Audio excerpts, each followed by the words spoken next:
terima kasih untuk teman-teman yang sudah memberikan pertanyaan. Saya ingin memilih ya, nggak bisa semua pertanyaan akan dijawab nih. Tapi ada dua pertanyaan dari Ibu Angelinong dan Ibu Ina.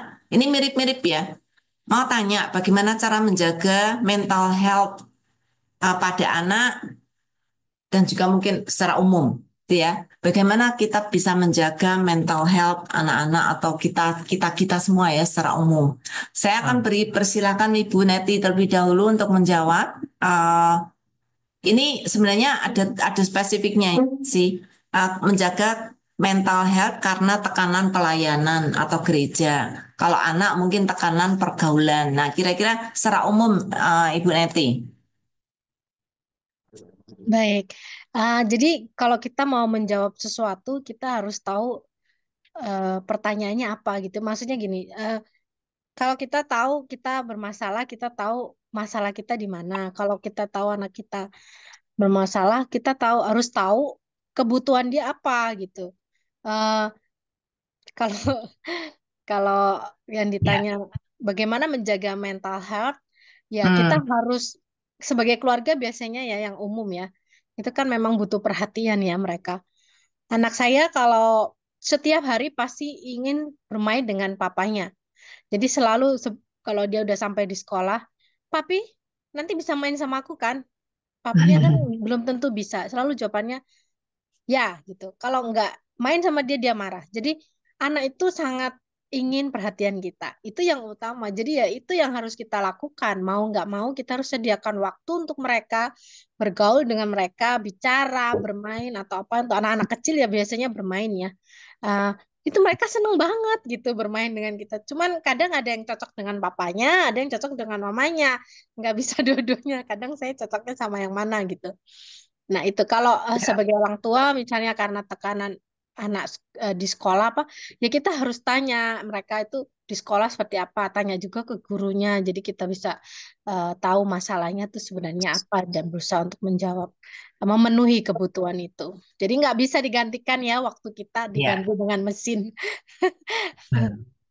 Ya, Ya. ya Oh, ini memang banyak sekali pertanyaannya. Kalau saya dapat masalah ini, kalau saya dapat masalah ini, kalau saya dapat masalah ini bisa di apa sarankan untuk datang ke konseling GPT, Pak? bisa. Tapi saya akan memberi rahasia yang paling dan terpenting terkait dengan mental health.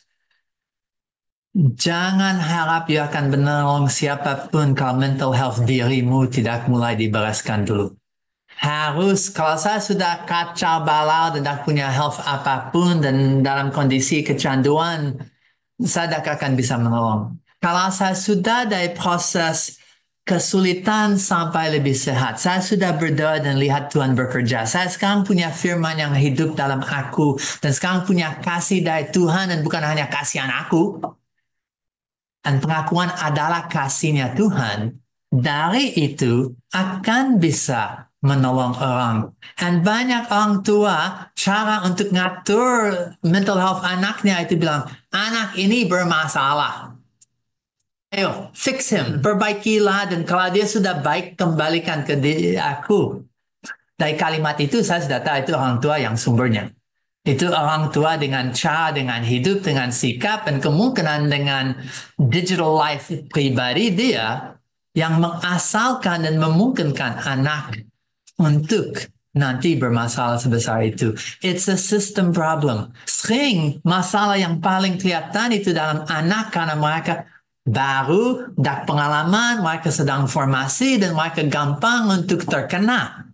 Tetapi lebih sering itu asal daripada yang seputarnya. Dan kalau orang tua sudah simbangan sehat dan baik dan punya relasi kuat dengan anak, maka akan masuk masalah mental health anak itu, dengar, ikut, coba suka gaming. Oke, saya gaming juga bersama. Saya akan belajar dunia mereka cukup untuk tahu the real problem, the real issues. Oh, ternyata saat ini mereka ada masalah dengan teman di sekolah dan mereka ya tak tahu cara bagaimana depresi sehat, so mereka just doom scrolling atau seterusnya. So, anak tak punya kedewasaan emosi. Harus ingat itu. Mereka masih sedang coba belajar. dan dalam tangannya ada sesuatu yang coba mengajar terus-menerus. Mereka dimuridkan oleh dan diarahkan arti sehat oleh yang di tangannya, dan itu satu pola yang buruk. Harus Ya. itu orang seputarnya Oke. yang intervensi. Oke, ini pertanyaan selanjutnya dari Sumsum, Ibu Neti. Di era digital ini, banyak orang awam cenderung melakukan self-diagnosis melalui informasi online. Menurut Ibu Neti, apakah kehadiran AI yang kini semakin banyak digunakan di bidang kesehatan mental justru dapat memperparah kecenderungan atau malah memberikan solusi untuk diagnosis yang lebih tepat dan bertanggung jawab? Silakan Ibu Neti. Ya, saya sendiri bukan praktisi ya, jadi saya belum pakai diagnosis yang seperti itu. Jadi kalau menurut saya diagnosis itu kan ada bias ya kan enggak. Kita aja dalam konseling tatap muka aja kadang kita nggak ngerti gitu ya persoalan yang sebenarnya. Jadi eh, itu bisa digunakan. Nggak tahu lah ke depannya seperti apa lebih dalam lagi AI bisa tahu masalah orang-orang, dan menurut saya masalah satu orang aja kompleks, nggak sama dengan yang lain tiap orang.